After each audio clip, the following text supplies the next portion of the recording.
Hi Klaus, you're very welcome to Capricorn TV. Here we are in lovely Vienna. Very welcome to the show. Welcome to you, James. Nice to have you here in Wien. Wow, Wien, as they say locally. You know, Klaus, it's a pleasure to be here. You've been on Capricorn Radio a few times. We're doing a Capricorn TV interview today. We're going to talk about some of the artifacts on the table. We're going to get into some of your background and what you do, basically. And I've been intrigued to come here to meet you, Klaus. I never thought Austria would be so beautiful. This place is full of history, Klaus. It's so, you know, from the Romans onwards, like, I mean, everybody has come through the Danube here to Austria and Vienna. And I guess you've been a passionate guy for history for a long time, Klaus. Let us know who you are, where you come from in terms of history and your cultural exhibitions that you've been putting on around the world. Build a picture for the audience. My name is Klaus Dona. I did many big cultural exhibitions from Austria to Japan, also one to Korea, and several Japanese exhibitions in Vienna. And on my long trips, I had a lot of time to read on the airplanes, airports, and even in the hotel rooms. Sure. And I read a lot of books about unexplainable things and out-of-place artifacts.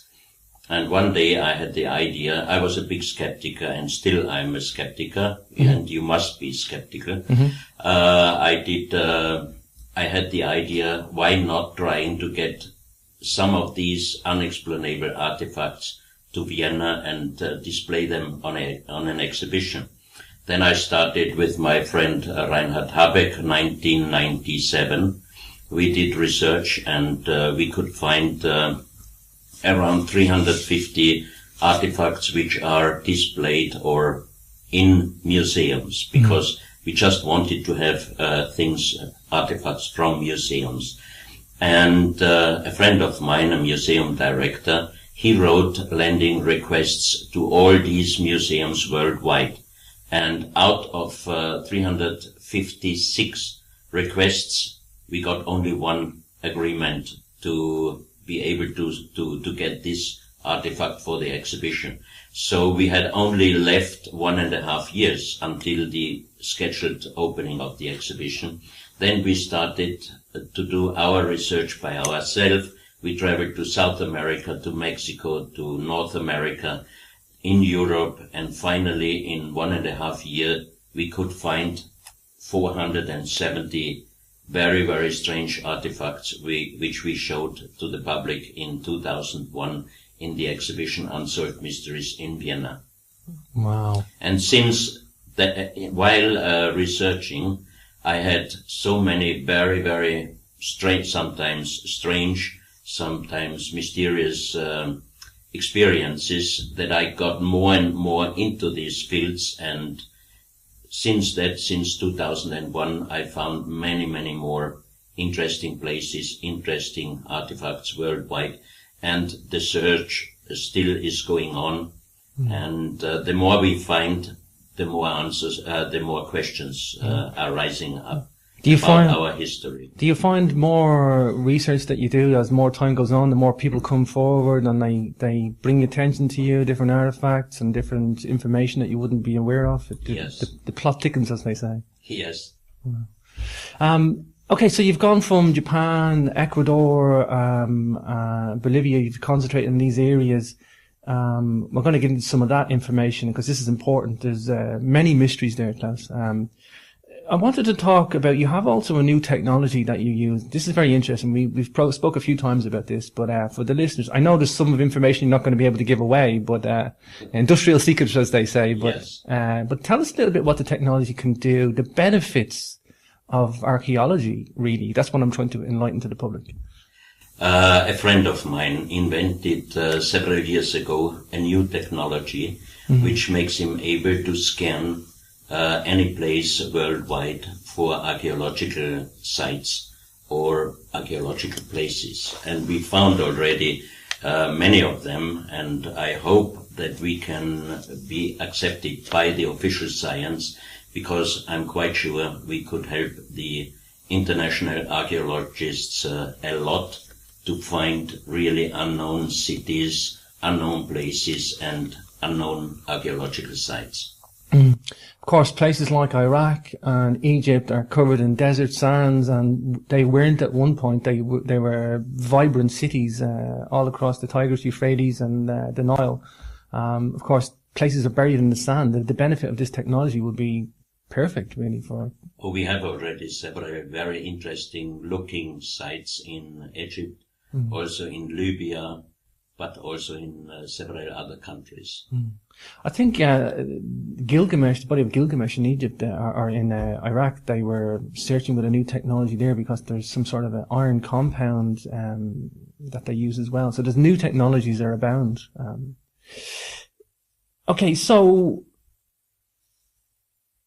Stephen and Evan Strong, you've also helped use this. I have to mention these guys because this is how we got in contact. These guys have been using this technology too, and you've brought some interesting sites. And there is some hard stuff there like glyphs and rock art, but there is also stuff that you've used with the technology. And the guys would have been clueless, never heard about this at all, until this technology has been used for that. Yes, they contacted me because they saw an interview which I did in Visoko at the site of the Bosnian pyramids. And we did a scan over the so-called Sun Pyramid in Visoko, and we could show Professor Samos Managic that there are many tunnels inside this. For the official science, still it's just a mountain. For us, at least, there are tunnel systems inside. There is also in the center of this pyramid, there is also one room we could show to Professor Samos Managic, and we also could detect that there are bones and precious metals inside. So I think in this case it should be a grave or a tomb inside this Sun Pyramid. In the future, I asked my friend already to do scan over the other pyramids in Visoko, and I think that there are even connections between those pyramids. And if we can help Professor Samos Managic, we will do so. So when Stephen and Evan Strong saw my interview and that we were using a new technology, they contacted me and they asked me if we could do them a favor and check the area around the hieroglyphs in Australia, which we did, and we sent them a scan showing them that far behind the hieroglyphs there is a tunnel going into the direction of the hieroglyphs, and close before the hieroglyphs there is a room, and also in this room we detected bones and precious metal. So that when I sent them the scan, they went there the following weekend and they found a man-made wall and also an entrance into a tunnel, and definitely on the photos they sent me you can see that this is a man-made tunnel, but after a few meters it's blocked by man-made stone blocks. And I think that might be a former grave robbery trap which was activated because in 1976, especially in this area, there was a very heavy earthquake. And I think this was the reason why the blocks are now blocking the entrance to the grave. But hopefully they will get the official authorization to open it, and then they could prove that the Egyptian hieroglyphs are definitely original and not a hoax from end of 19th century. Sure. You're describing a very powerful technique, Klaus, when you can scan with a high technology and then send somebody to look, and then they come up with some answers or the evidence of what you're showing them. This is a powerful tool. It's a very powerful tool, and we showed Stephen and Evan also an underground destroyed city, which is approximately 5 to 6 meters under the ground, under the survey. So, wow, a big city. Interesting times too. Oh, it's very interesting, and I hope they will be successful in excavating some of these places. So, Klaus, while we're talking on technology, and I'll get to the artifacts, but while we're talking on technology, let's talk some dating techniques, because I got no problem with carbon dating. However, you usually find the carbon dating is being abused or what I'm saying is they'll sometimes dig up a vessel and they'll look for carbon dating of material, but that doesn't mean that the artifact where the carbon dating was found was carved at the time it was dated to have been buried. It could have been in existence for, especially with stone stuff. So the carbon dating is kind of used for dating techniques. Would you agree with that? Yeah, this is a big problem in age dating. For example, one very good example for me are the Nuriages, the stone towers in Sardinia. There are over 6,000 huge stone towers. And the age dating by the official archaeologists is approximately 2,400 years. But they even found one so-called giant tomb a few meters under the sea level. That means for me, the age dating of the Sardinian Nuriages are completely wrong. Maybe they found one day some broken ceramics inside of one of these towers. They did an age dating. They found out that this material goes back about 2,400 years, and then for them, the Nuriages were built approximately at the same time. I don't agree with this. Of course, they say that they label them as fortresses, if I'm not mistaken, and they've got one door in and out, Klaus. They get only one door and no windows, and for me, it would be very difficult to be a protection tower. If you have only one door and no windows, you cannot really self-defense yourself if you are inside. Yeah, it doesn't make sense. And there's archaeoastronomy. You know, I love archaeoastronomy, but there's a lot. There's a private researcher team in Sardinia, and they found out that this goes back at least 10,000 years. Of course, I'm going to talk a little bit about giants. Well, I think Sardinia has a history of maybe giants being living there. I think there was some extremely large teeth found.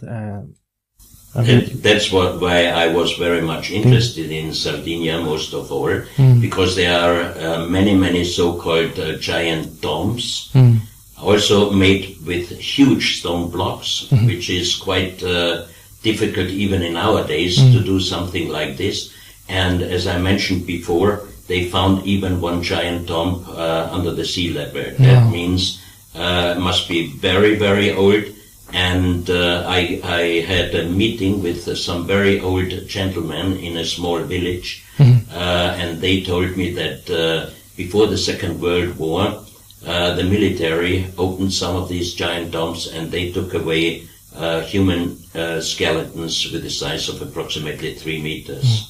I think a lot of academic scientists in Sardinia have spoken out saying that bones have been disappearing, and they giant teeth, as they're called. One guy had gone to a dentist, and the dentist had said this is 3 times the size of normal teeth. Yeah. And it went into the museum and disappeared after that. And you know, it's crazy, isn't it? It's like there are a lot of stories like this, especially also in the United States, where you have hundreds of newspaper reports from 1870 already beginning up to 1920, 1925.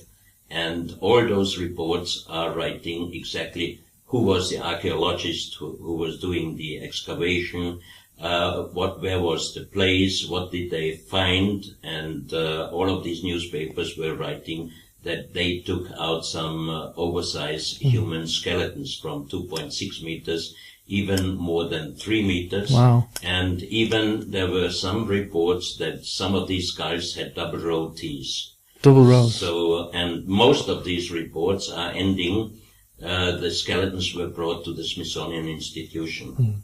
Wow. But they never, their information is that they never got some skeletons like this. I somehow think of the Indiana Jones movie with the big warehouse and rows of rows of artifacts and boxes. Could be a reality. It could be reality. Yes. Of course, Klaus, you're quite admittedly, you know, when you find artifacts that you either think are a fake or they're not consistent, you don't mind speaking out. You're not necessarily looking for the strange and the wonderful. You're quite spoken about when you find something that doesn't add up, and that's what I like about you, Klaus. You find artifacts that are interesting, and then you also find artifacts that are also, you know, problematic.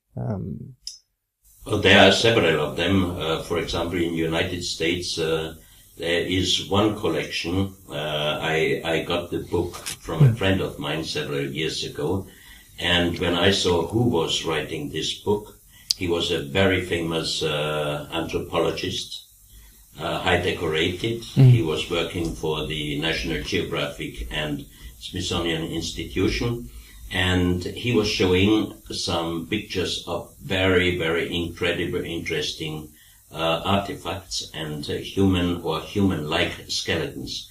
So when I saw this book, I tried to find out, to get in contact with him.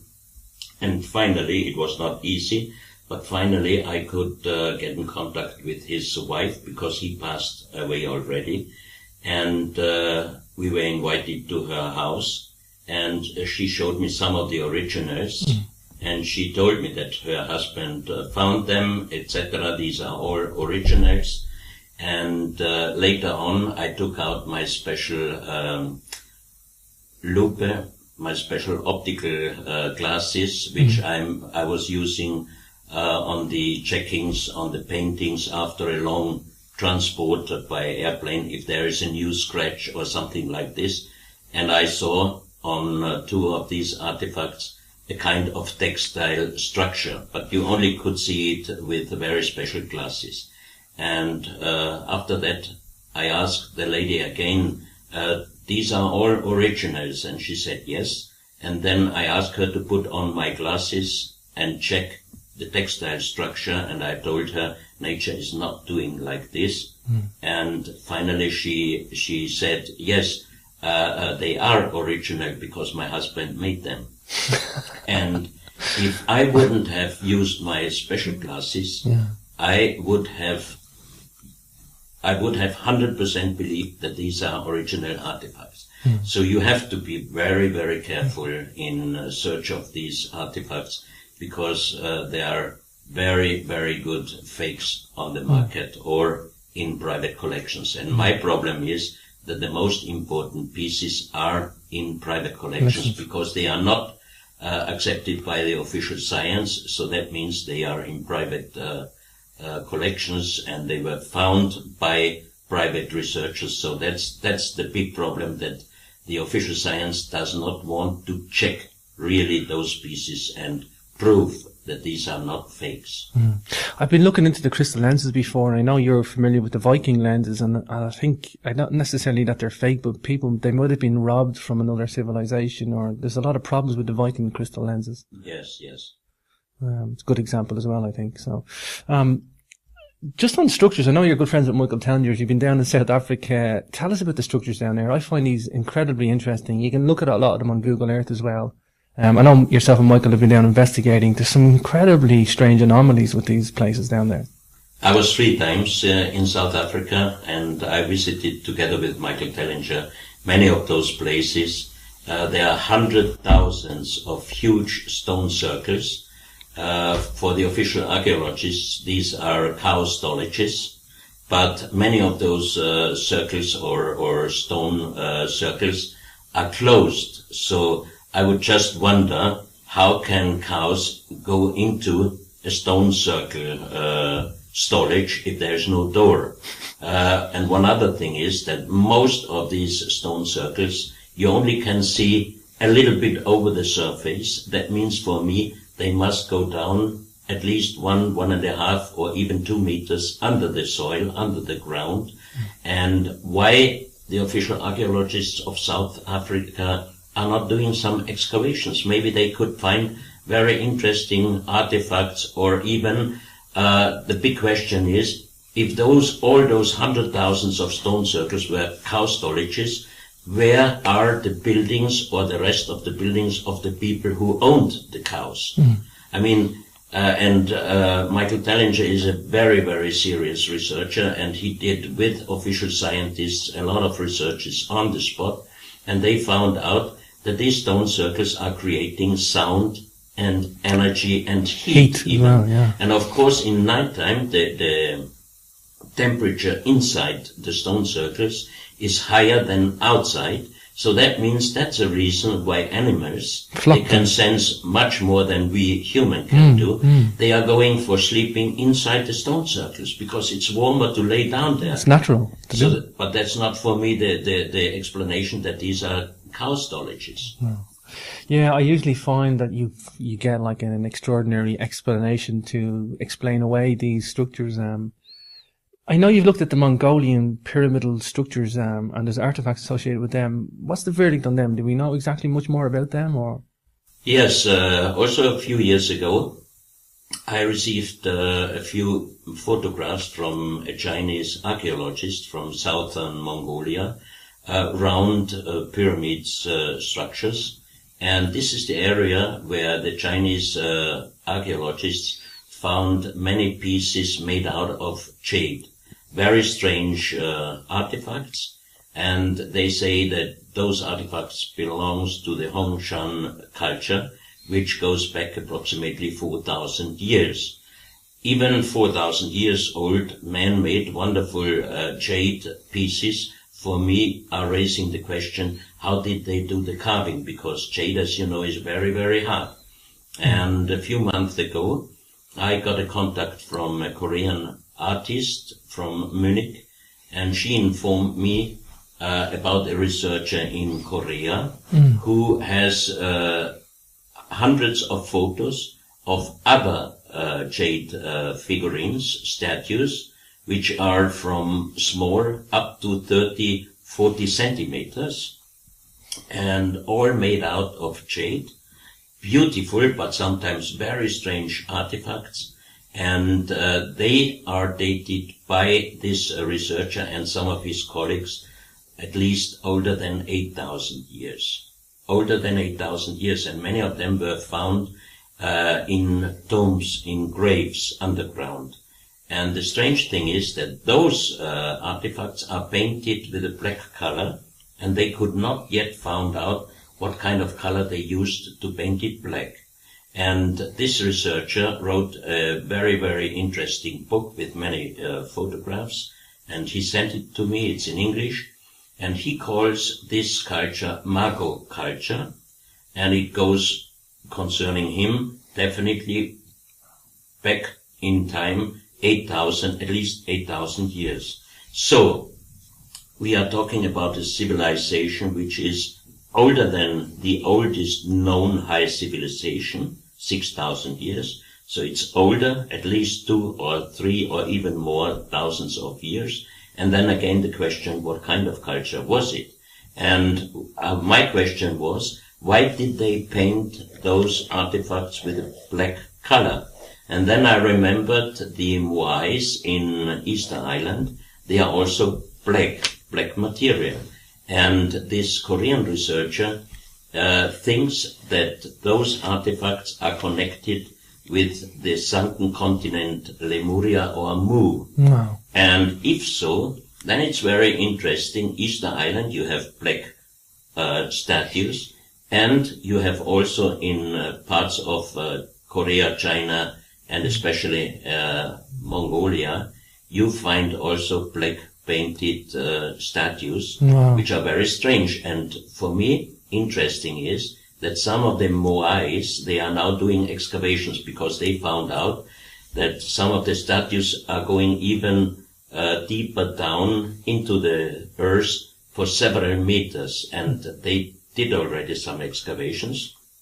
Mm-hmm. And on some of the back of those Moais, they found unknown writings or symbols. And some of those Mago culture jade figurines, they have similar writings, unknown writings, or symbols on them. Mm. So there is a connection, I think so too, between Easter Island and those pieces found in Asia. Wow. And as I was very interested in that point, I asked my friend to do a scan over the Easter Island, and what we found is several graves, tombs, very deep underground, and always not too far away from a moai they found. Mm.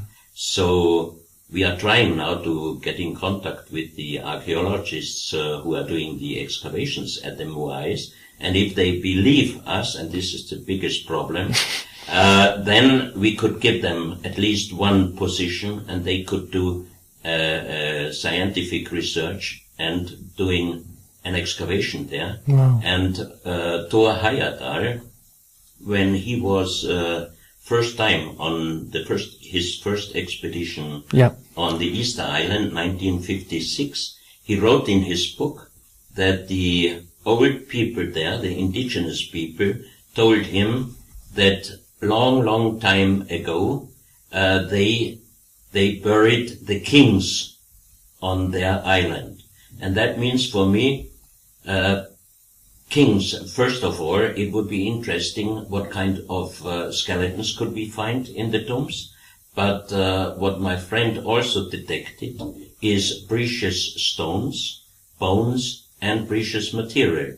And you know, James, that there is no mining of gold mining or precious stone mining on the Easter Island. Anyway. So the question would be where those material came from. And if the old people already said to Thor Heyerdahl 1956 that they buried the kings long time ago, for me that would be a good point to have precious material and precious stone in the same tombs. And that could be one of the final approval that Easter Island is a rest of the sunken continent Lemuria or Mu in the Pacific Ocean. I have a first edition of the Kondiki expedition. I've looked at the routes in and out of Easter Island. A lot of people think maybe from South America to Easter Island is the most obvious one, but I definitely favour the Asia route into Easter Island and then maybe to South America. But whatever's going on in Easter Island, it's definitely incredibly interesting. It's hinting at these guys coming from totally somewhere else with pre-culture from somewhere else, dynasty of kings or whatever, or artifacts or knowledge or whatever you want to look at it. These guys came from somewhere else with an existing culture and got stranded on the island, I think, maybe. Or it could be the former graveyard of the kings of Mu. Yeah. While we're in Asia and talking artifacts, I got to talk about the Joe Man. I was in the British Museum before I came to Austria here, and I seen a little Joe Man figurine. The ceramics, these guys are incredibly interesting. I mean, these things go back a long time. This is academically proven to got 10,000 BC? 10,000? The Choman. Yeah. No, the Choman culture is dated back 6,000 years. 6,000. And the strange thing is that the oldest pre-Columbian culture, which did ceramics, is the Valdivia culture, which also goes back 6,000 years.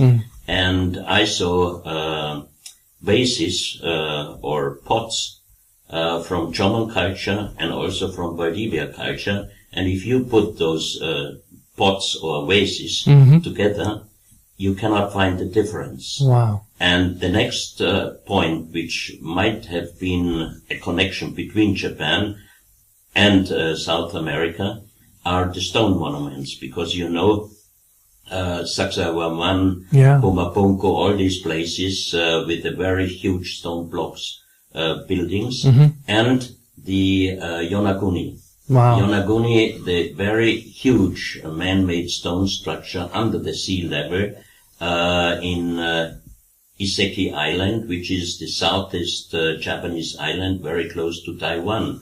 And Professor Masaaki Kimura, he is doing the undersea research there already since many years. Still, Yonaguni is not accepted full by the official archaeologists, because some of them are still saying that this is a natural formation, which is completely ununderstandable for me. If you see all those photos Professor Masaaki Kimura did, and he told me that he found even other stone structures, which are definitely man-made, and he wrote a book, The Sunken Continent Mu.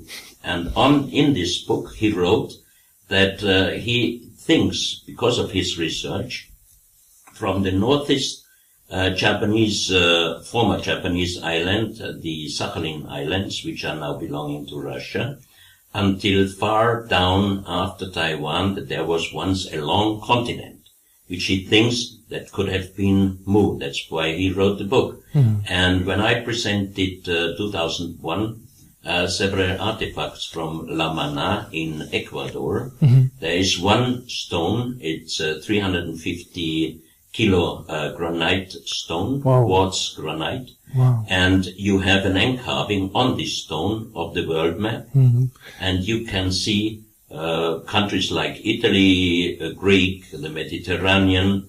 There is one natural quartz line. A vein, the vein runs through. A vein through, and in the Middle East you have an eye inlay, and then the natural quartz line passes the Mediterranean, passes the Atlantic Ocean, and there you have one continent on this stone map, which does not exist in our days, which could be the so-called mystical continent Atlantis. And then it passes South America, Venezuela, going down to Ecuador, and at the Bay of Guayaquil, there's another inlay going up to north, and there's a round inlay, and this is the place where all this material was found. But then the quartz line is passing the Pacific Ocean, and is passing where today is Japan. And on this stone map, you have from the northeast Japanese island until far down after Taiwan, you have already one continent carved. It would fit exactly the research of Professor Masaaki Kimura. So that means this stone world map must be at least older than 10,000 years. But then the big question is raising up. Who could have been able to do a quite precise stone world map on a granite stone, showing two continents which do not exist or not in this style in our days? Wow. Totally fascinating. I got to talk about Jack Churchward's and James Churchward as well, and the Nikal tablets of India. This is incredibly fascinating. I've had Jack on the show, talking about his grandfather's work, and fascinating, these Nikal tablets. Let's talk a little bit this, because this ties in with me as well. Yes, James Churchward, for me, did a wonderful and great research, which also his great-grandson Jack is doing. I'm in contact with him too. And that's why I try to get also an approval of the existence of the continent move, that once it definitely existed. I am now in contact with an American lady. She was, I think, over 20 years in Nan Madol. Wow. She did a lot of research, and she is now writing a book. I'm waiting to get this book, but she sent me already some articles of her book, and she also sent me some photographs of stone carvings with symbols, and many of those symbols I saw already in the book of James Churchward. Wow. So that's one point, the so-called Nakal plates, as he explained.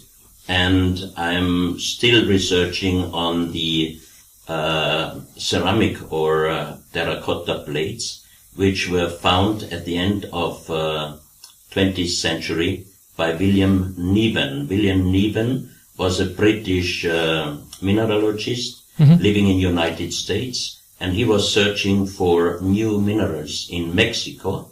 And in 1897, he found in the high valley of Mexico, he found under three soils, three different civilizations, and the most advanced was the deepest one.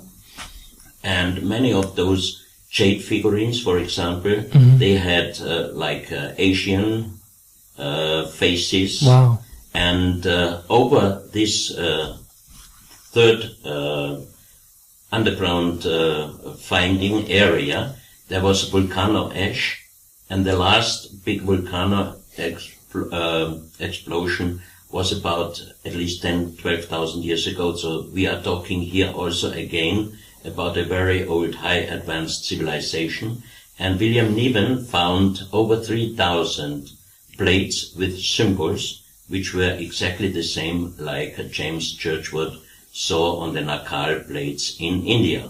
So again, another point that we are talking about sunken continents. It's fascinating because I know alternative researchers like yourself, Klaus, are out there tying things together, getting connections, and you know, do you find it hard to open dialogue with institutions, or maybe you open dialogue but the dialogue ends pretty quick, maybe?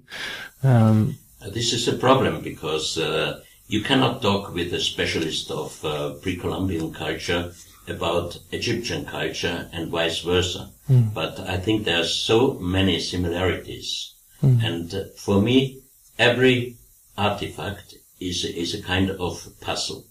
And the more puzzles we get together, maybe one day we can definitely make a final picture. We have a cobra artifact, if I remember correctly, the last time we spoke. There's a cobra artifact in South America somewhere. This is from the same place. The world stone map was found. Yeah. It was 1984. Engineer Sotomayor, he was working for a British mining company in a small village called La Mana in Ecuador, and they did drillings and excavation for gold. They were searching for gold, and suddenly he found one underground tunnel, and in this tunnel he found over 300 artifacts, and most of them do not connect any known pre-Columbian culture. And there was also, for example, a jade cobra head with 7 points on the left side, right side. And that means could be a connection to the Asian chakras. Chakra points, to the chakra points. And there were also 33 lines on the bottom of the head of the cobra head. Wow. So cobras never existed in South America, so that's one of the conclusions that those species are fraud. But for me, they are original. Is there 33 vertebrae in the neck, at the back? Is that right? No. Also on the... Or the chest, is it? On the chest. Yeah. Wow. And 7 and 33 are very... important numbers. Important numbers. Yes. To symbologists. Yes. Tell me about Franco Crespi and the plates, because this is a fascinating story. This has got mystery all over it, Klaus. Father Crespi, yes.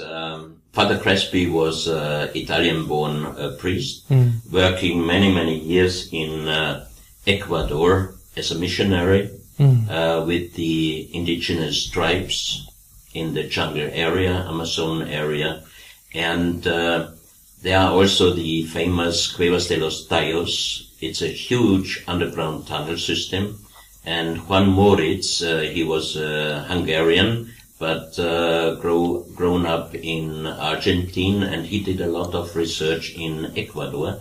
And he made several reports that he found in the Cuevas de los Tallos a library, a metal library with unknown writings and unknown symbols. Father Crespi, he got many times from the indigenous people some gifts because of his help. He helped the people a lot, and they loved him, and many times they brought him pieces they found on their territory. Wow. So in his collection there were hundreds of metal plates, most of them a kind of copper with unknown writings, unknown symbols, and some of them even in stone. And some of these unknown writings we found in his collection, in some of the pieces of his former collection. We found the same unknown writing in Colombia on stone artifacts. Wow. We found the same unknown writings, symbols on pieces which I show you later here from the so-called Burroughs Cave in United States. We found the same writing in France, in Glosel. 1924, a farmer found on his ground over 300 artifacts, and many of them with this unknown writing, but still the collection of Glosel is not accepted as official original artifacts. Age dating went back even 12,000 years. Wow. On bones age dating. So we found the same writing in Calabria in Italy, in Malta, in Turkmenistan, and even in Australia. There was once at least a global civilization or a global connection, a civilization which had a global connection. And all of these artifacts are not accepted as originals by the official science, because for them it is ununderstandable that a long time ago there lived already a global civilization on Earth. Just for the listeners, there's also the cocaine and tobacco mummies, and they found this in the DNA of the hair of mummies, and it was a German lady, I believe, in the 90s came up with this evidence. And yes, and what happened? She made a report, and immediately they checked her former life, and they found out that she was living with other students together, and she was smoking some stuff in the past, and immediately her career was destroyed. But years later, Russian scientists confirmed that mummy textiles, that they found in Egyptian mummy textiles coca and tobacco. Indigenous to South America only. Yes. So we have right there, like, scientific data and analysis to explain it. And I still find it crazy today that this is largely ignored. I think, it was like you asked, basically, never any apology given. I think they just basically said rudimentary contact, basic contact. Yes. And that was it, brushed away as basic contact. And, there should be like a whole song and dance about this, but, we also have Sumerian writing in Bolivia. Tell us a little bit about this. I beg your pardon? Sumerian writing in Bolivia. Oh yeah, they found, already several years ago, they found some ceramics with Sumerian writing. But for me the question is, who used them first? The Sumerians or the people in Bolivia? And concerning age, for me, the Bolivian age, or the age of Bolivian culture, for me personally, that's my personal thinking, and also of many other people, that Bolivian history is going far behind this time. So the question is still, who used them first? Because the unknown writing, which we found on many stones worldwide, there was one man living in Germany, Professor Kurt Schildmann. He was the president of the German Linguistic Society. He said he did not translate this writing. He said he could decipher this writing. And he called this writing pre-Sanskrit, because he said for him this writing is older than the oldest known writing, the pre-Sanskrit, the Sanskrit. And he also found out that this writing has a connection with the Easter Island writing and with the writing of the Indus Valley from Mohenjo-Daro and this area.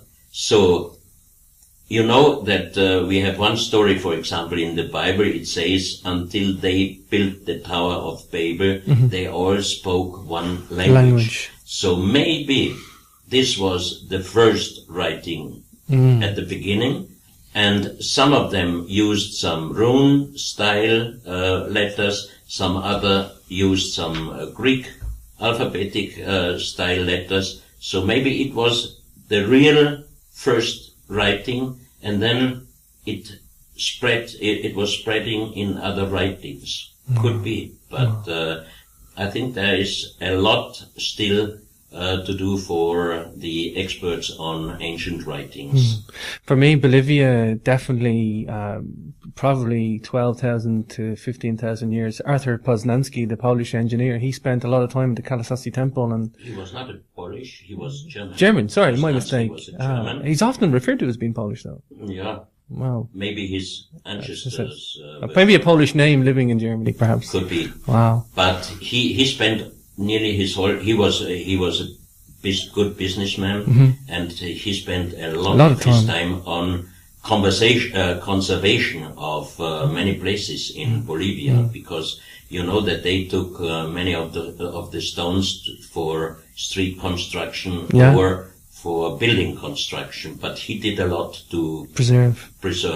this area. I think he had the Kalasasi temple dated about 17,000 years old, making it 15,000 BC, but only because of the accuracy of his measurements. It might be refined to maybe 15, 13, but I mean... But that would be also still very old. Still, even at the earliest date, it's looking at about 12, 13,000 years old. And even in Bolivia, we have places, for example, close to the Salar de Uyuni. That's the biggest salt lake worldwide. And for me, that's also a very interesting place. Why? There is in 4,000 meter, there is the biggest salt lake on Earth. But the surrounding areas, the surrounding mountains, do not have really big salt areas. Wow. So where the salt comes from. And the next one is the Salar Popo, and also the Lake Titicaca. And Lake Titicaca still has, for example, seahorses. Yeah, the animals. Which are living in the sea. And some scientists are thinking that the whole Andes were raising up. A lot quicker than maybe we were told. But for me, another possibility could be that there once in the past was a pole shift. And through this pole shift, there could have been a tsunami worldwide, which was higher up to even 3,000 meters. And if so, then it would be an explanation how comes salt water to 4,000 meters height. But then the next question is, in 4,000 meters, the days are not that hot and the nights are quite cold. So how long would it take to dry the salt in 4,000 meters? So then we would talk about thousands and thousands of years. Wow. Yeah, I favour a pole shift more than anything. I think there's a lot of you had Charles Hapgood do a lot of research on that, backed by Einstein as well. So yes. And there's a lot of serious minds have given the pole shift theory a good look at, haven't they, Klaus? So, yeah. Talk about Sierra Leone, because you've talked about these statues in Sierra Leone. There's quite a number of statues found there. In Sierra Leone, yes. First information I received through Adriano Forgione. He is the publisher of an archaeological magazine, Phoenix, in Italy. He informed me about Professor Pittoni.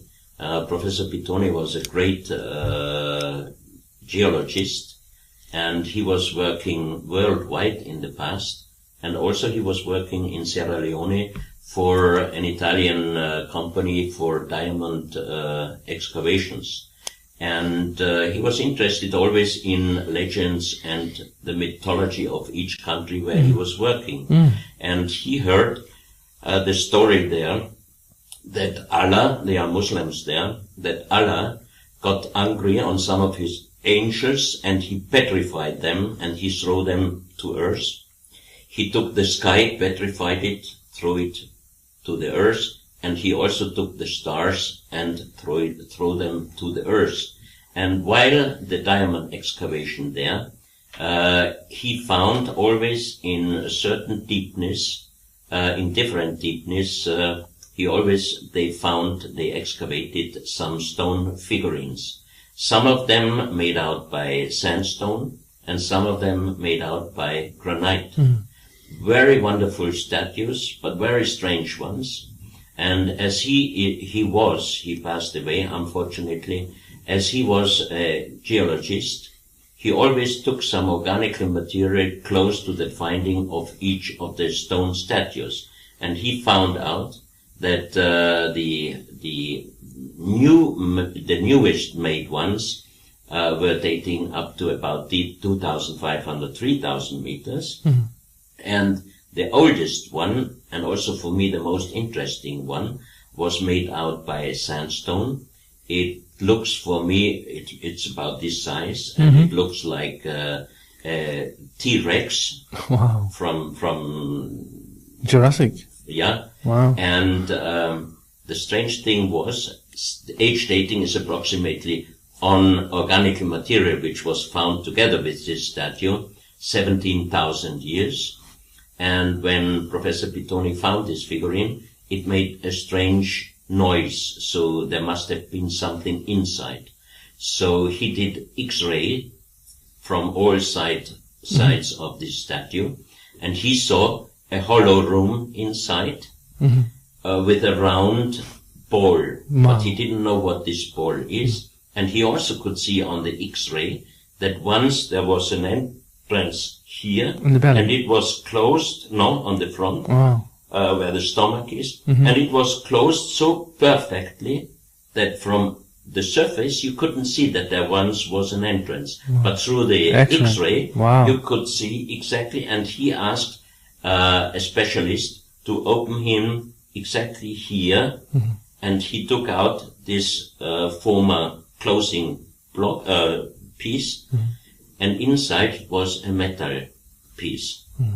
And when we got these artifacts from him for our exhibition 2001, I brought the piece to the Natural Historical Museum in Vienna to do a material check on the stone, sandstone, and on the metal. And the professor called me next day and he said, Mr. Dona, I think somebody did a bad joke on you. I said, why? She said, because the precise metal ball is chromatical steel. And chromatical steel was found first by an Austrian, 1904 or 1906. Turn of the century, yeah. Yes. So she said, somebody did a bad joke on you. So I called Professor Pittoni and he laughed and he said, look, I don't open a very old statue just because it makes a strange noise. We did the X-rays and he sent me all the X-rays from all the sides and you could see that this ball was already inside before the opening of it. So 17,000 years chromatical steel.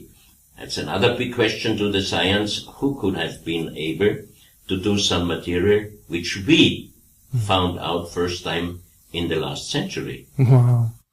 Wow, yeah. I've had the pleasure of being to the Natural History Museum in Vienna. What an awesome collection of materials, metals, and, you know, these guys would be the experts. So, I mean, but chromatical steel, I mean, I think we've had examples of aluminium in China, which has been, you know, not existing in any known period. I mean, aluminium, 18th century, 1824 or something. Yeah.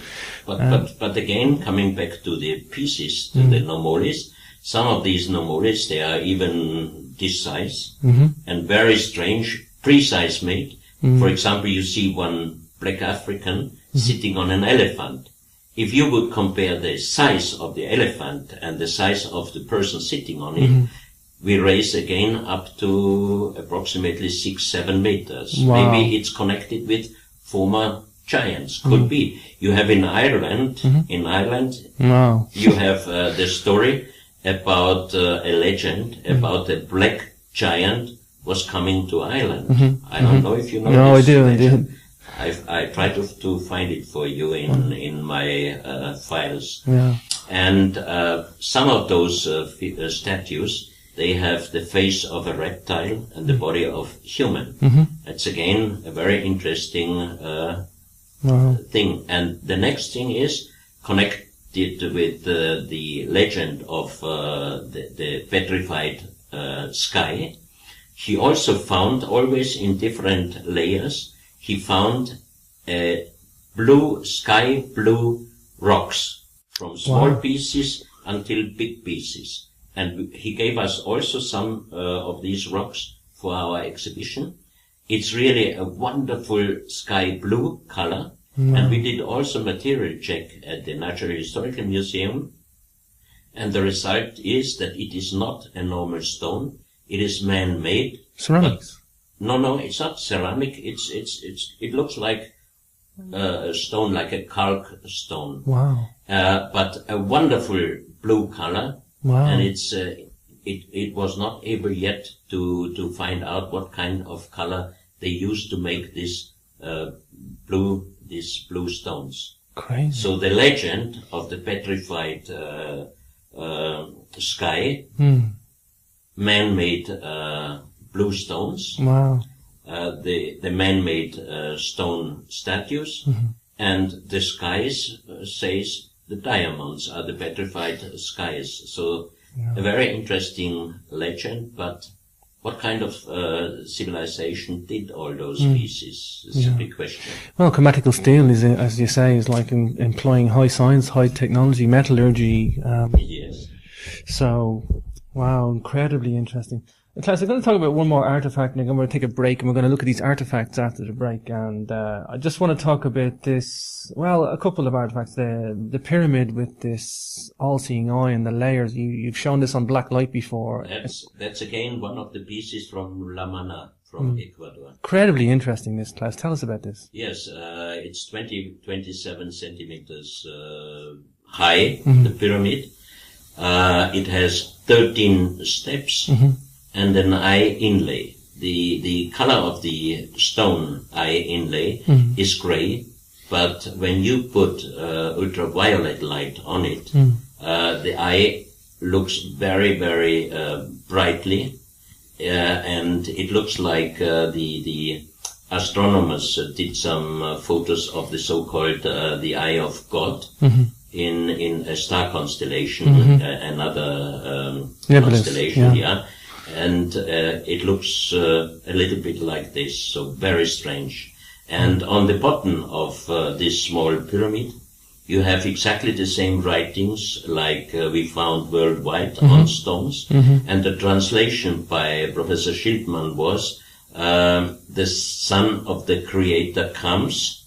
And you have also, in little gold plates inlay, the Orion constellation on the bottom of this pyramid. Wow. Always the Orion constellation slipping in. Always the Orion constellation, or the Pleiades. Pleiades, Orion, and Sirius. You talk about these 12 cups. There's like a cup with 12 little baby ones on. That's also one. That's the same artifacts. These were also found in the same underground cave in Ecuador, in La Mana. So there's one big jade cup, which has a perfect star constellation inlay, or in different colors. And also these stars, if you put ultraviolet light on it, they are shining very brightly. And the strange thing on the big cup is that inside the cup is very magnetical. Wow. Outside, nearly nothing. Wow. Only there are 3 stars building a triangle. Inside, in the center of this triangle, it's also very magnetical.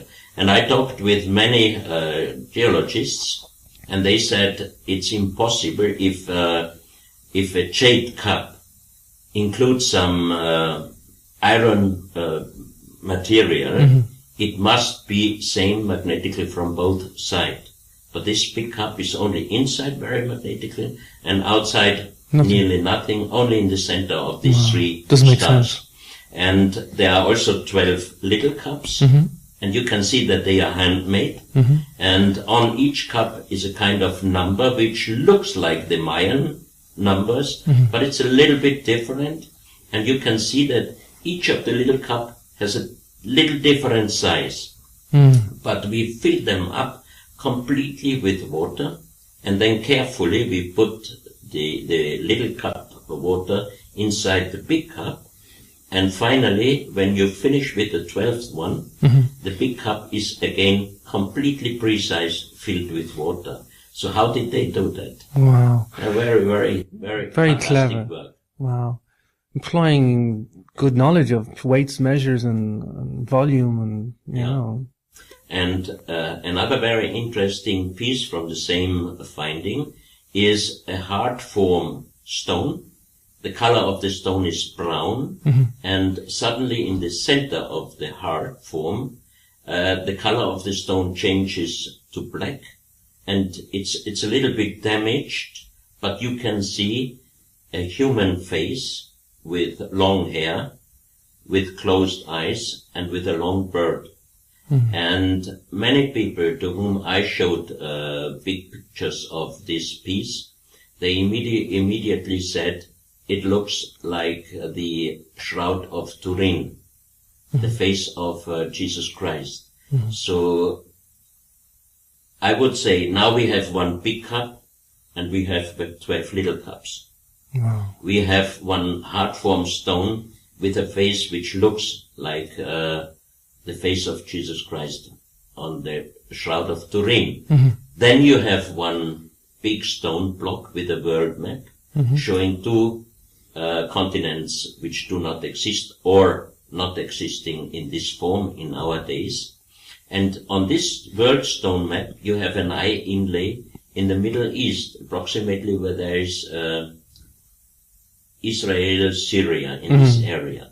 So if I would like to make a sensational story, but not correct, I would say maybe this is the Graal from Jesus, the Holy Grail, and because you have 12 little cups, you have one big cup, you have a heart form stone with a face which looks like the Shroud of Turin. But for me, those artifacts are older than at least 10, 12,000 years. Sure. So what kind of connection could be, could not be, I don't know. Klaus, just show the audience a copy of your DVD if people want to get a copy. Many people always ask me if I don't have a book. But unfortunately, I cannot spend 5-6 months sitting writing on the computer and writing the book. I have tons of material. One day, when I'm getting a little bit more quiet, I would write a book. But a friend of mine did a DVD with many of these strange artifacts, and also some explanations. And it's called Klaus Dona Chronicles. And soon I think we try to do a second part 2. But we have to go to some of the places because the most interesting pieces are in South America and even in Europe in some places. So there's a lot to do still. Okay. And where can we get a copy of that on your website, Klaus? You can get a copy on Amazon. And what is your website? Unsolved? My website is unsolved-mysteries.info. Okay, beautiful. But I have to say also the website is already old, I think 8 years, and some friends offered me to help me to do me a new one with many of the new informations. Wow. We're going to take a break and then we're going to come back and look at these wonderful, interesting artifacts. We're going to talk giants and crystal skulls and Luddite tools, and the Saqqara bird, of course, and the genetic disc, which I've been saving. So, we'll come back in just a moment, Klaus, and we'll have a little break. Yeah.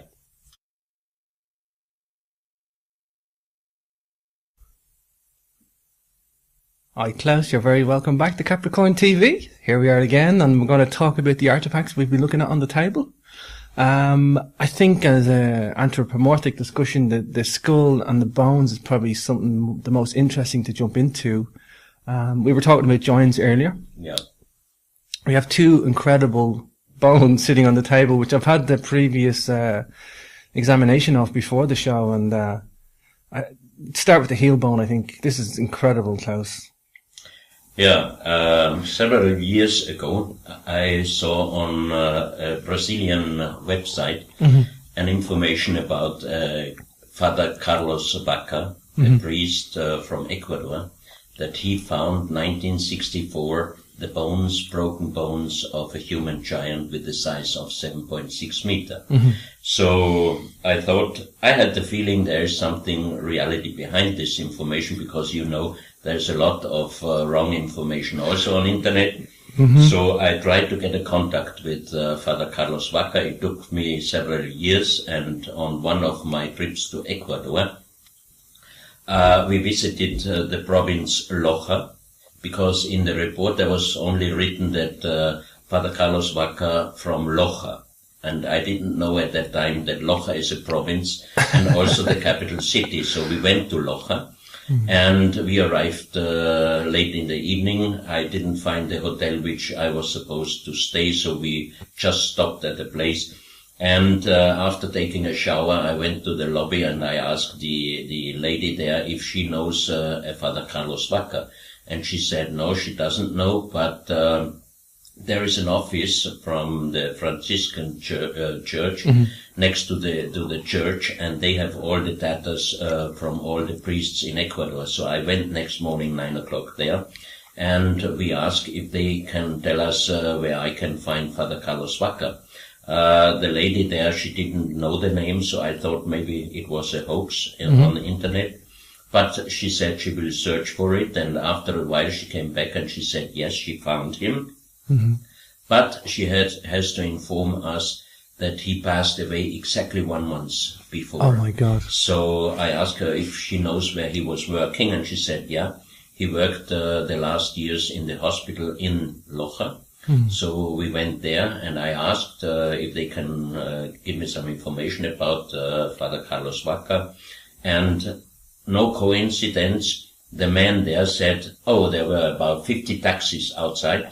But he looked and he said, the taxi driver from the first car, every day he brought Father Carlos back to his home. Wow. So I just entered to the taxi and I said, please bring me to the house of Father Carlos Vaca. And he brought us there. And his niece, his brother's daughter, she was living there with her family. And this was also the homestay for Father Carlos Vaca.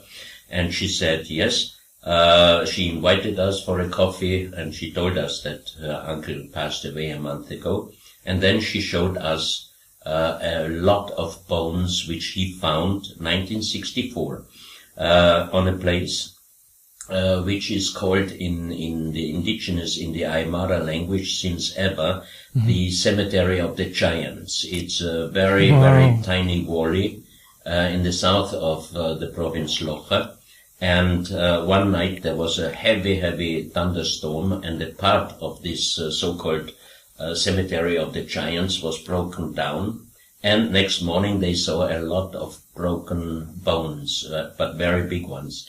And they called immediately Father Carlos Vaca that he should look at the bones, and he came and he inspected them, and he definitely identified them as human bones.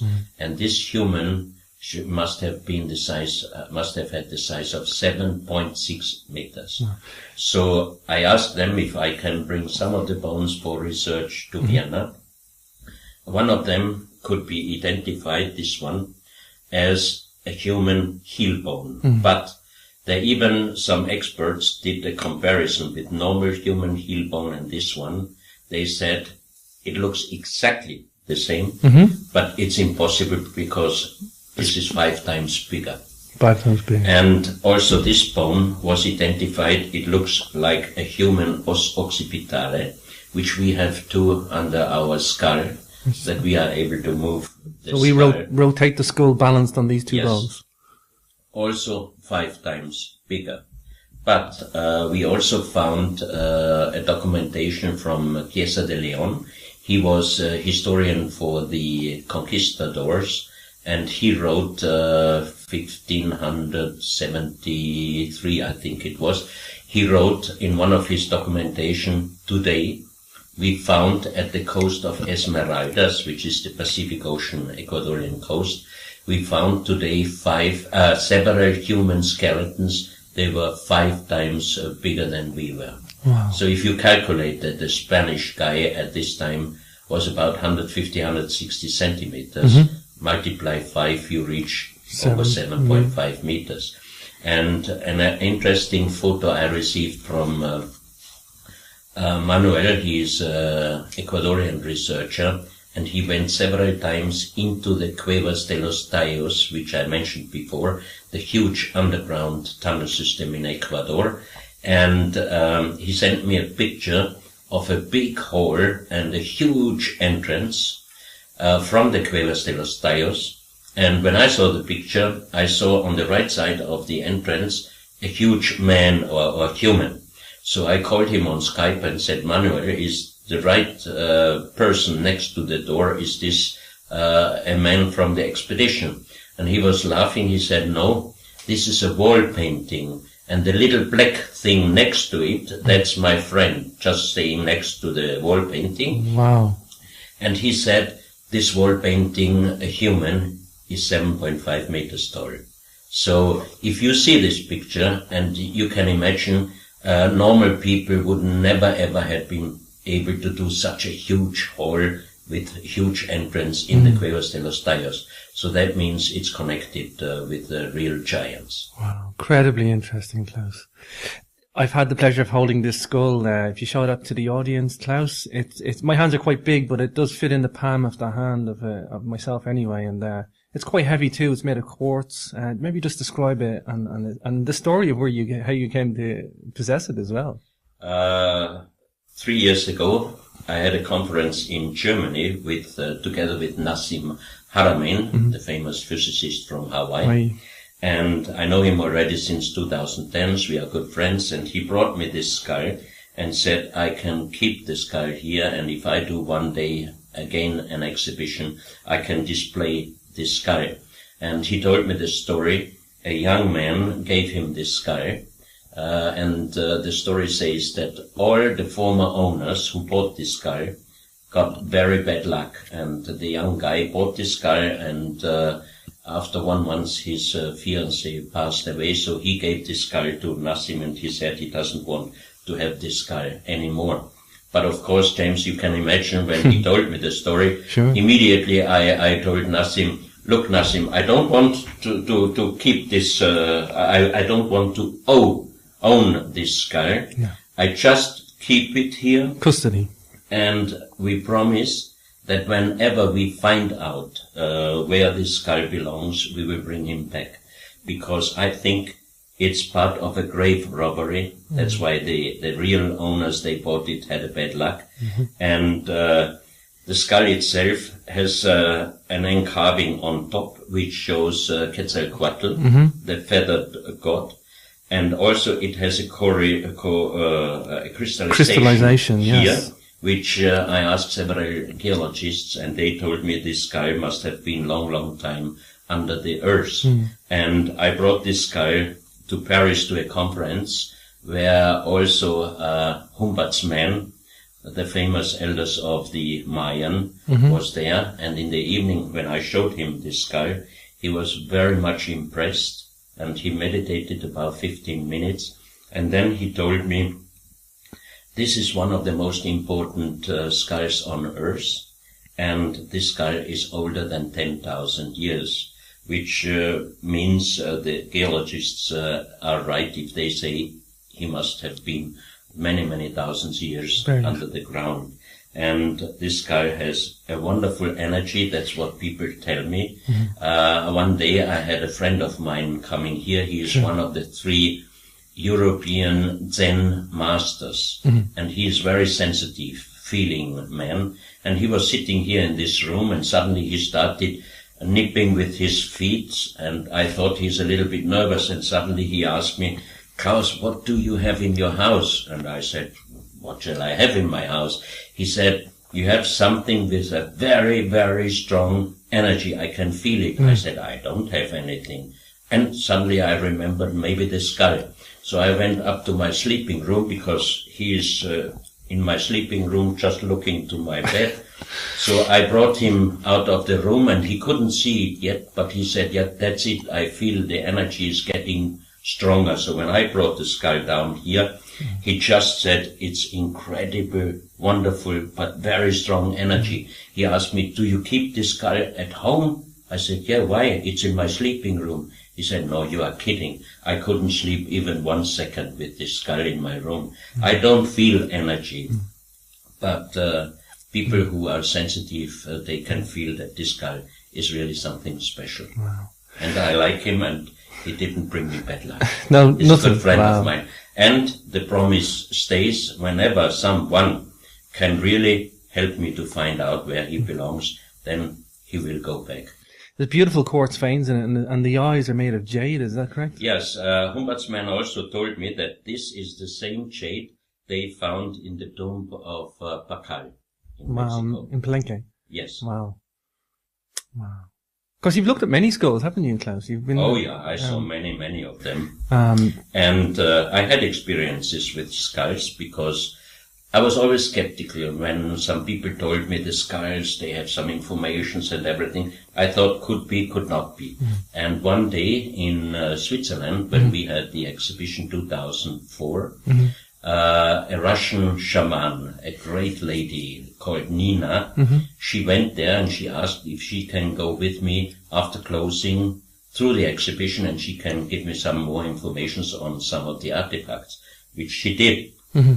And, you know, in an exhibition, you cannot write a long story to each artifact. Sure. You just compress it. Mm-hmm. But she could tell me a lot of things which I knew already, but which were not on display. So I knew that this lady is really something special. Wow. And then we ended up in front of the crystal skulls. We presented 6 very old original crystal skulls in the exhibition. And there was one jade skull from Mongolia, this size. And in front of this skull, she went into meditation. Then she spoke in a language which I never heard before. And then she spoke in Russian to the translator, and the translator told me she got 2 informations. The first information is for me. She said, in the near future, you will excavate many things worldwide, but you have to leave the earth after excavation in a good condition. At this time, James, I'm not an archaeologist. I had no idea of doing any time, anywhere, sure, any excavation. But you know, with the new technology now, we are ready to start excavations. And the second most important information was, in a few days, a big wave will kill hundreds of people. And you remember this was in November 2004, tsunami. And on 26th of December was the big tsunami in Southeast Asia. Sure. So from that moment on, I'm quite sure that there are informations in skulls. And a friend of mine in Germany, he found, with friends, he found one wood box, covered with leather box. On the leather box was written Otto Rahn.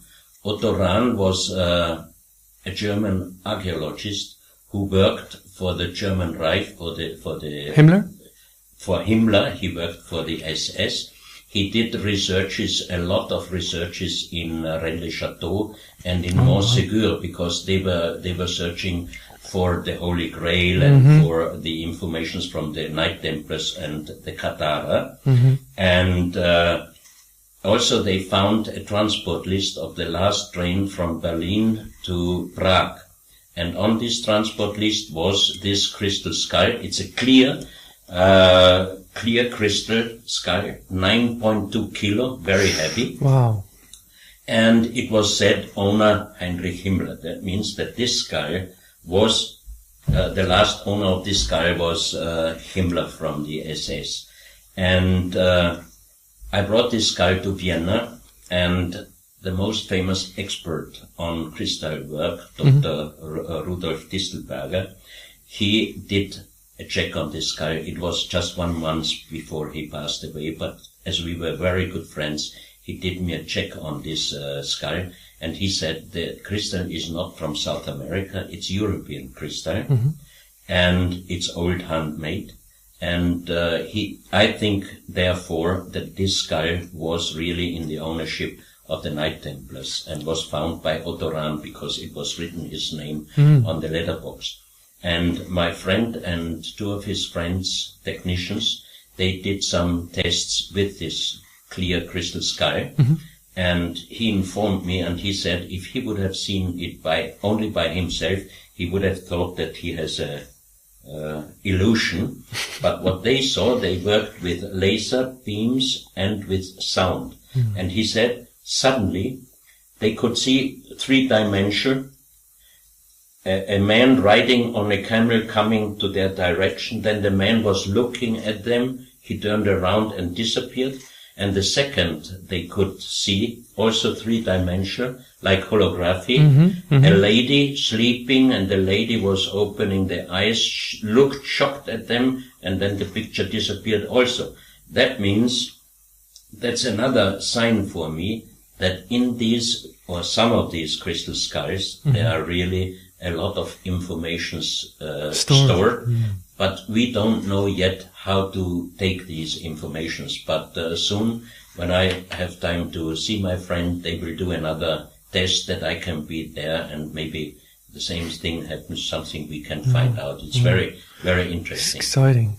As an engineer, I love this next one, the Saqqara board. Do you have a model of the Saqqara board? Yes, this I got from Egypt for our exhibition. Mr. Khalil, his father found this piece in the museum, and he discovered that it looks exactly like a plane, like a, how you call the planes without engine. Gliders, yeah. Like a slider, yeah. And if you look at this, it's exactly the same size. It's a perfect replica, even from the same balsa wood. And if you see, a bird never would have his tail like this. He wouldn't be able to fly. And also the wings, if fixed. You see, it's really one aerodynamic. Piece. So this is one of the pieces really in Egypt, which for me looks like... It's a good example of aeronautical knowledge. Yeah. Aeronautical knowledge. There are many others in South America, for example, at the Gold Museum in Bogota, little pieces which are also looking like airplanes, and German inventors, they did precise big models from the small pieces, and with an engine, with a motor, and they even could make turns and everything like a perfect airplane. Yeah. So still there are a lot of things we have to discover, I think.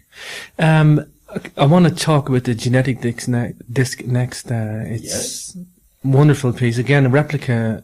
This is a perfect replica. The original is back at the owner's place, Professor Gutierrez, in Bogota in Colombia. Originally it's made out of Luddite. It's made out of Luddite, and I had this piece and also the little ones at the Natural Historical Museum at the Mineralogical Department for material check. It's proved it's Luddite. It's proved.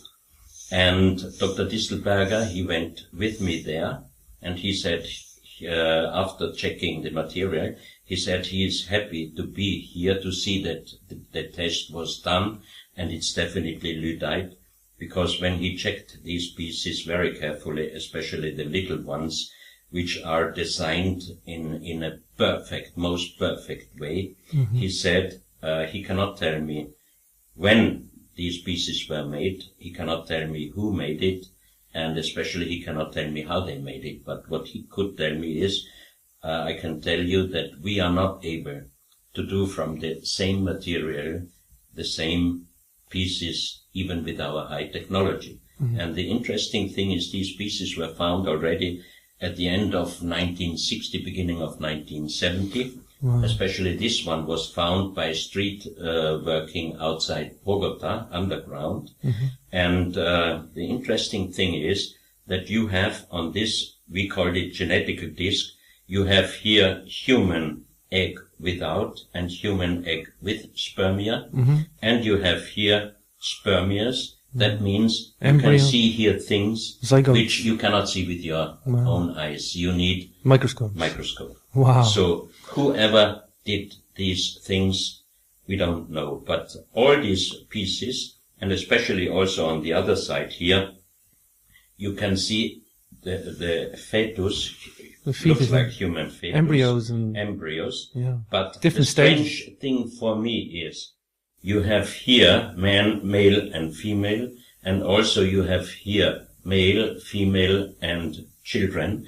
For me, the question is, if someone is able to do such a masterpiece, why he is building the human with very wide heads, with big eyes, I don't know. Yeah. I mean, open question. Strange. This material, the disc itself is precise, and I had this disc in original at the exhibition in Switzerland, and Nina, also the Russian shaman, asked me if she would be able to hold this in her hand. So we opened the case and I gave it to her, and then she was meditating about at least 20 minutes. She started sweating. And when she came out of the meditation, she told me this is the gene code of the earth, and there are so many informations inside this disc that she alone is not able to get this information. She would need at least 4 or 5 like her, and then they might be able to get informations out of this disk. This is one thing, and the other little pieces. Let's have a look at the here. For example, this one, the lyddite is very hard. It's close to the hardness of granite. Wow, that's like 9 out of 10 on the Moscow. It is the structure is partly like leaves, so it breaks very easy. So Dr. Distelberger told me, look at this form. It's impossible to do out of the same material, but the design is so precise. If you hold it like this, you can get any little point directly because it is like your own fingers. And I think these pieces were made for medical use work. Wow. Precise they design. Fit perfectly into finger and thumb. I can see that. It fits any hand, any size. Yeah. If a small hand, if a big hand, it always fits exactly your hand. I mean, these are great pieces. And I've seen pieces in Egypt that are incredibly interesting where they use this type of stone like schist that fractures easily, but they create the most wonderful shapes and forms. And, you know, as in engineering and science, we don't know how to do that. You know, it's like it was either soft at one point and melted, or it's like if it was mala or metal or something, you could form the shape easy. But when it's done in stone, that's a big question. How did they do it? Because you can see that mostly it's exactly the same size, but on this end here, some of the material was breaking away, but the master could finalize the work. And you can see also here that very thin parts were breaking away. That's because of the structure of the material. The layers, A very, very interesting, one of the most interesting pieces I ever saw. Yeah. I know in Egypt they have schist vases that have a very small neck and inside is hollow, and they don't know how to carve them because you can't carve from the inside if you can't get into it. So, and the same type of, the shale or the schist fractures really easy. Very hard, but fractures easy. So. You've got some writing tablets as well. Let's have a look at these are the so-called stones, which I said before, with this unknown writing, which we found really all over the world. And these stones are from the so-called Burroughs Cave in Illinois, in United States. A man found an underground tunnel, and he took out many of these stones. Russell Burroughs, that's why the cave is called Burroughs Cave. And he brought some of the stones, some of the material to museums, but they immediately told him this is a hoax. So finally, he took out thousands of these stones and he sold them to friends and other people. The for me interesting thing is, of course, the writing itself. And the second thing is that you have stones with Black African, for example. You have stones with Mongolians, like this one. So you can see on the Burroughs Cave stones all people from all over the world from the past. So that means the persons who did these stones, they must have had a global connection. Otherwise they would not be able to make portraits of persons from worldwide different people, tribes, or civilizations. Wow. This is also one of the most interesting places, and Wayne May, the publisher of Ancient American magazine, he is doing the researches of Burroughs Cave. They did already, with allowance of the ground owner, they did some drills, and they could get the tunnel system. But whenever they did a drill, it was filled with water and earth. So that's impossible to do any excavation on these sites. So he gave up, but I informed him already that my friend did a scan over the Burroughs Cave area, and he could even show me exactly where there is water inside, and it's only a small part of the huge tunnel system is underwater. The rest is still dry, and hopefully Wayne May will continue, because what Russell Burroughs wrote in his book about Burroughs Cave, what he found is golden sarcophagus inside this, And he also described overman-size statues with precious stones. And on our scan, we could see that there is gold inside and there are also precious stones inside. So that means he was right when he explained. But then the next question is, who made this underground tunnel system? Who brought golden sarcophagus inside? So that's the next question which will appear. But for me, most interesting is that he described that there are hundreds of papyrus rolls inside also, and that would be very, very interesting to do a documentation about all these pieces in there. I know Illinois is an incredibly fascinating place. There's a lot of anomalies around there. I mean, I'm going to talk about the next piece, and Michael Cremo's turned up a lot of stuff and artifacts from Illinois, one being a coin. I think it was coin. It was found deep down, a megalithic wall found inside of a coal chamber as well. And the next artifact we're going to talk about, Klaus, is a good representation of this, what we're talking about, where you find artifacts found in coal. Yes, this was found, this was made by the Creation Evidence Museum, where the original iron cup is on display. I had it here in Austria for the exhibition 2001, the original. And 1912, a coal miner found in a huge block of coal, when he broke the block, he found an iron cup inside.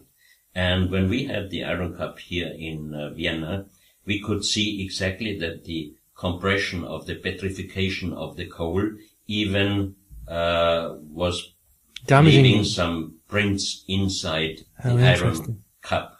So that means an iron cup in a coal, which millions of years for coal to form. Millions of years, approximately at least 65 million years. This kind of coal in this area is age-dated by the geologists. So that's very good, one of the very good things. Michael Cremo was in Vienna for the opening 2001. Wow. Lovely. And he said, I'm happy that I can see some of the originals, which I described already in my books. One of them was the iron cup. So, I mean, 65 million years, if the age dating from the geologists is correct, 65 million years, an iron cup, the big question is, who lived on Earth 65 million years? Because that's the time approximately when the dinosaurs disappeared. Do we know anything about the iron? Its iron content, is it pure iron or percentage of iron, or there's different grades of iron? They did some checks of the iron. I don't have it here, but I will ask Dr. Bo. Of course, there's a lot of artifacts that Michael would talk about, and that's probably why Michael was there. I mean, he's found gold chains as well in iron as well. And I think it's one of the most exciting, because it's extreme antiquity. We're talking extreme antiquity, which smashes all records. You mean, some people concentrate, Klaus, fair enough, on the 10,000 BC date and say Ice Age and where we were around then being civilized, but like you say, there is artifacts saying, many, many thousands. Again, if we talk about really old human existence, Colombia again, there is a place called Villa de Leyva. In this area you find millions of fossils, dinosaurs, eggs, and so on.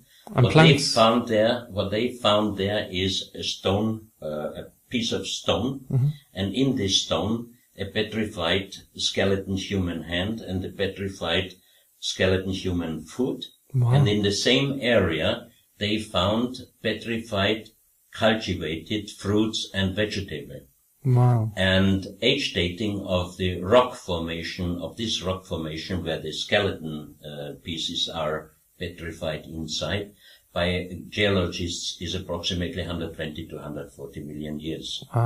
So we are talking really about human lived already long time before. Of course, the cultivation implies somebody was farming who could you have their petrified banana, cocoa beans, you have avocado, you have pineapple. And that's all not wild, it's all cultivated, petrified. So, and next question, but if people ask me, why do you think the science cannot accept these things?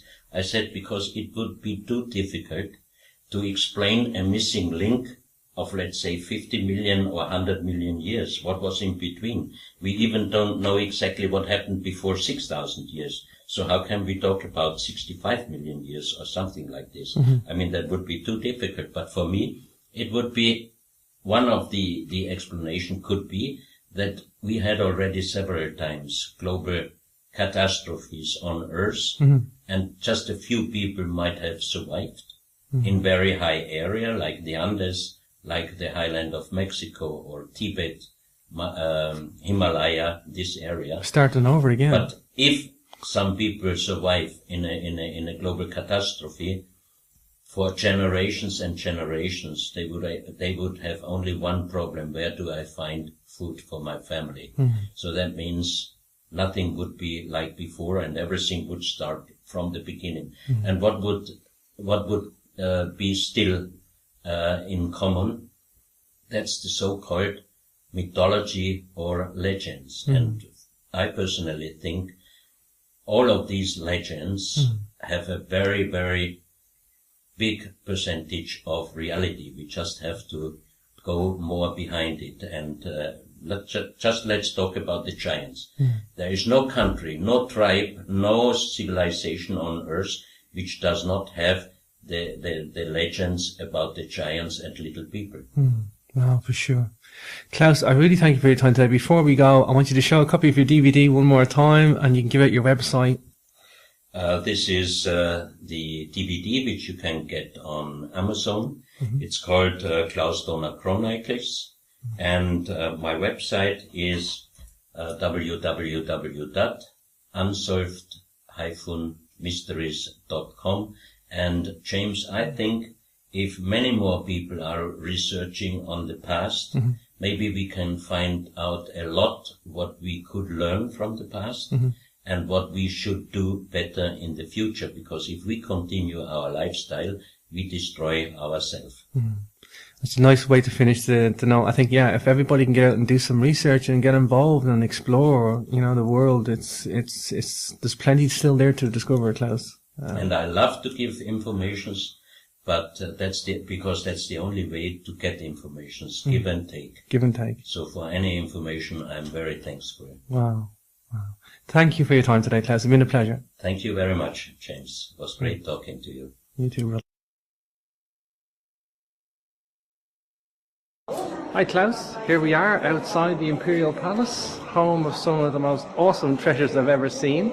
Can you tell people what's inside, a little bit about this place, a little bit about the House of Habsburg, and why people should come to Vienna to see this place? The whole Hofburg keeps many of the most famous museums, and for me also one of the most interesting places is the treasure room of the House of Habsburg, where they keep all the treasures like the crowns and all the ingredients from the House of Habsburg, and it's just amazing. You have to come and see it by yourself, then you know what I say. Tell us a little bit about the House of Habsburg, Klaus. Are they still here around today? There's still remnants of them in Europe. They got kind of disbanded in the World War I. Yeah, after World War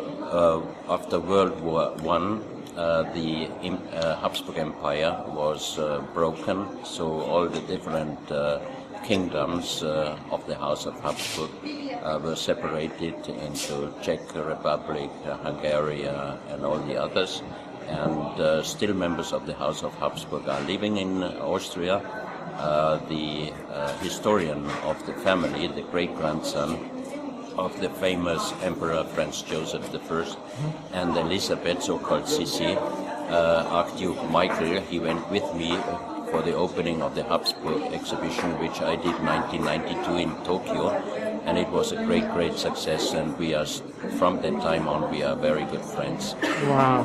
And Klaus, tell us a little bit, some of the garments that they have inside have gold embroidery, such exquisite. They still use these, the Habsburgs would still use these today? No, only the golden fleece, which are also presented here. They are used every year at the special meeting of the Order of the Knights of the Golden Fleece. Wow. And for you, what's your favorite piece inside, Klaus? The Imperial Crown. The Imperial Crown. The most impressive one. And also for me interesting is the spear of Holy Lance, the Spear of Destiny, as The they call Spear it. of Destiny, but it is not the original, because the director of this place, the former director, Dr. Rudolf Distelberger, was a very good friend of mine, and he did excellent research on it, and he said that this cannot be a Roman spear, so it cannot be the original Spear of Destiny. Wow, because there were several copies in around 5th, 6th century, so there was they're not necessarily fakes. They're old. They're very, very old. They are very old, but they're just not the original. Just tell us, you touched on the Roman, tell us a little bit about the Roman history of Austria, something I wasn't aware till I came to Vienna. So approximately a little bit more than 2,000 years ago, the Roman came here to Vienna. The place here was called Vindobona, and it was a very big military area here of the Roman Empire. And Really? they also brought the wine to Austria, and now Austria is very famous for its very good red and white wine. they ruled the Roman Empire from this part of the Danube. No, it was the final destination to the east and to the north for a long time here. That's why they had a big military area here. Wow. Well, thank you for your time, Klaus, and explaining how to come to Vienna and why to come to Vienna. Please come and see it by yourself. You will love it. Thank you, brother.